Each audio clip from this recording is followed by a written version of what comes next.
Assalamualaikum warahmatullahi wabarakatuh.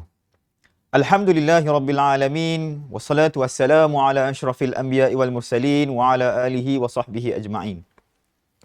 Alhamdulillah, tuan-tuan dan puan-puan yang berada di bulan Ramadan. Alhamdulillah, ini semua adalah nikmat daripada Allah Subhanahu wa taala, memberikan kita kehidupan. Kita hidup pada bulan Ramadan, kita juga dekat dengan masjid Allah Subhanahu wa taala untuk berbuka, untuk solat tarawih dan untuk bertadarus Al-Quran. Kita juga dekat dengan Al-Quran untuk membacanya dan untuk memahaminya. Alhamdulillah, kita bertemu dalam siri yang keempat. Siri terakhir di dalam tema Islam di dalam pembinaan individu. Maka di dalam ayat ini kita akan masuk pula kepada surah At-Taubah. Allah Subhanahu wa taala berfirman, A'udzubillahi minasyaitonirrajim. Aja'altum siqayatal hajj wa imaratal masjidil haram kaman amana billahi wal yawmil akhir wa jahada fi sabilillah la yastawuna 'indallah. Ayat ini diturunkan ketika mana Rasulullah sallallahu alaihi wasallam berada di Madinah.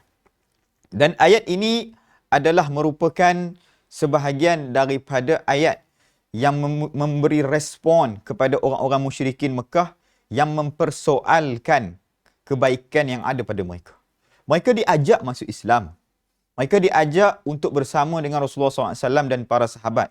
Tetapi mereka memberi respon, kami tak perlu untuk bersama dengan Rasulullah. Kerana selama ini, kami telah dikenali sebagai kumpulan yang siqayatul hajj. Kita tahu bahawa sejarah Mekah sebelum kelahiran Nabi SAW pun sendiri adalah mereka ni merupakan kumpulan yang telah diberikan kemuliaan daripada Allah SWT untuk menguruskan Baitullah. Dan mereka lah yang memberikan minum kepada jemaah haji dan umrah yang datang. Dan kita tahu bahawa pemberian mereka ini bukanlah pemberian yang dari sudut menjual. Mereka memberi secara percuma. Itu kebaikan, Masya Allah, terlalu baik. Wa imaratul masjidil haram. Seperti itu juga mereka menjaga Masjid Al-Haram, menguruskannya. Seperti mana peristiwa banjir yang berlaku pada kehidupan Nabi SAW, yang mana mereka membina semula Masjidil Haram. Itu menunjukkan kebaikan yang ada pada mereka sangatlah hebat. Tetapi di sini Allah Subhanahu Wa Taala memberikan peringatan kepada kita. Kaman amana billahi wal yawmil akhir wa jahada fi sabilillah. Adakah sama kebaikan itu dengan beriman kepada Allah dan hari akhirat juga berjihad dengan Allah? Allah menjawab, la yastawuna indallah. Tak pernah sama. Baik, tuan-tuan dan puan-puan, ini adalah sesuatu perkara yang penting.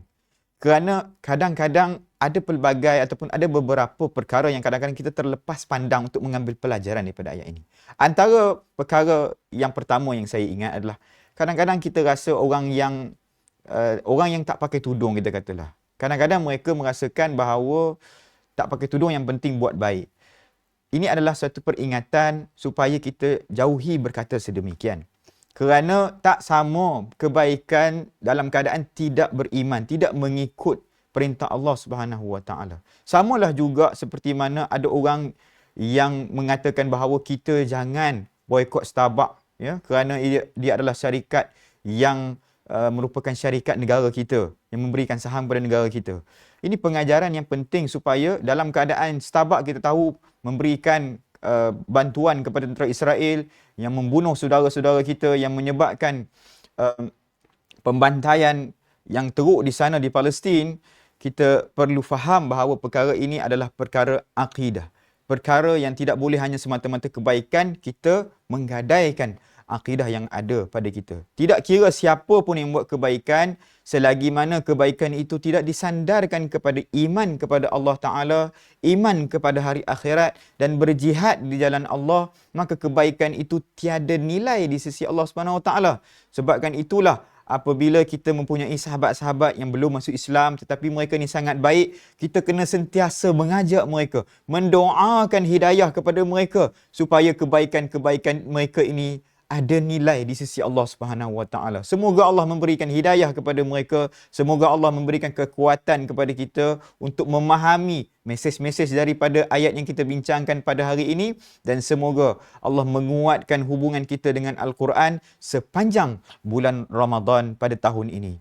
Wassalamualaikum warahmatullahi wabarakatuh.